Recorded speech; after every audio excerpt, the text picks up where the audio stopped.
Kalau misalnya setiap agama itu meyakinin surganya mereka masing-masing, kan bisa jadi ada beda-beda surga.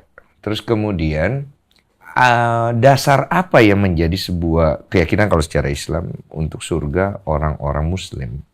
Karena aku kan pernah baca tuh dalam satu bacaan itu tentang bagaimana perbincangan antara Nabi Muhammad dengan sahabatnya ketika bicarakan tentang bahwa Nabi Muhammad itu pasti akan diterima di surga. Sahabatnya berkata kira-kira seperti itu. Tapi Nabi Muhammad bilang bahwa dia pun tidak tahu karena itu hak prerogatif daripada Allah itu sendiri. Saya nggak tahu nih, tolong luruskan ini. Jadi pandangan tentang surganya ini jadi seperti apa gitu? Kita batasi bahasan dulu tentang surga ya. Ya. Surga itu janji yang akan diberikan oleh Tuhan Allah kepada orang yang patuh. Nah, yang akan nanti dihuni di kehidupan akhirat. Ya. Kalau untuk teman-teman yang Yahudi, Nasrani, Muslim ini tidak asing. Dunia akan dilalui, kita akan meninggal semua, kita akan menuju ke akhirat. Nah, di sana ada surga atau ada neraka, gitu lah.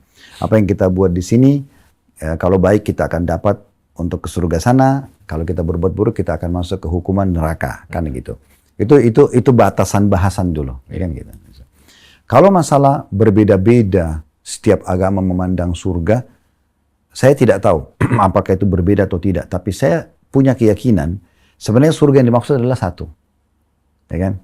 Saya yakin sama, karena itu adalah surga balasan yang akan diberikan bagi orang yang patuh. Kan begitu lingkup bahasannya ya.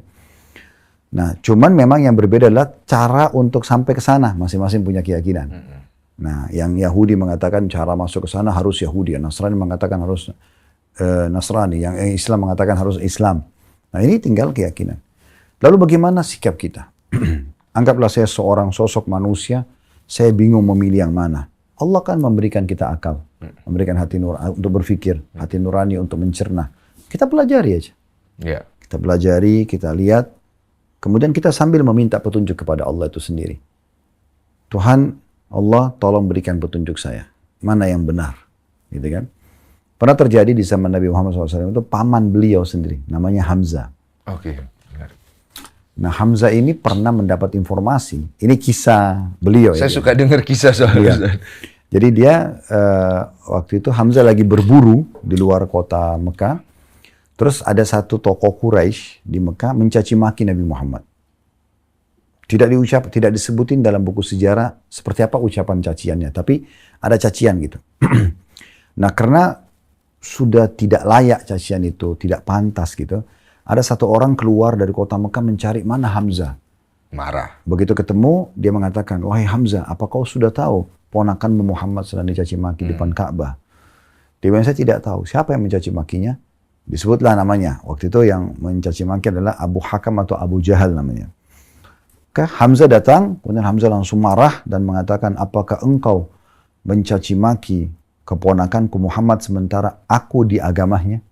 Padahal waktu itu Hamzah belum masuk Islam. Oke. Dia tidak tahu kenapa dia ucapkan itu. Kemudian dia pun marah sambil memukul kepala si Abu Jahal ini. Setelah itu Abu Jahal pun minta maaf dan berpisahlah mereka. Tapi Hamzah ini pulang ke rumah dalam buku-buku sejarah, dia mulai merenung. Kenapa tadi saya mengucapkan saya di agama Muhammad? Padahal saya ini bukan agama Muhammad. Apa yang harus saya lakukan? Malam itu dia bingung. Apakah saya harus kembali kepada komunitas Quraisy mengatakan, saya bukan agama Muhammad loh. Tadi saya ketelepasan ngomong. Atau saya benar nih. Maka malam itu dia berdoa sendiri. Dia minta petunjuk, ya Allah, tunjukkan mana yang benar. Kalau agama Muhammad benar, buatlah saya yakin dengan hati saya. Kalau tidak, mudahkan saya untuk mendapatkan solusi dari perkataan yang sudah saya ucapkan itu. Nah, dia tiba pagi hari dalam kondisi hatinya merasa tenang. Maka dia pun akhirnya masuk Islam.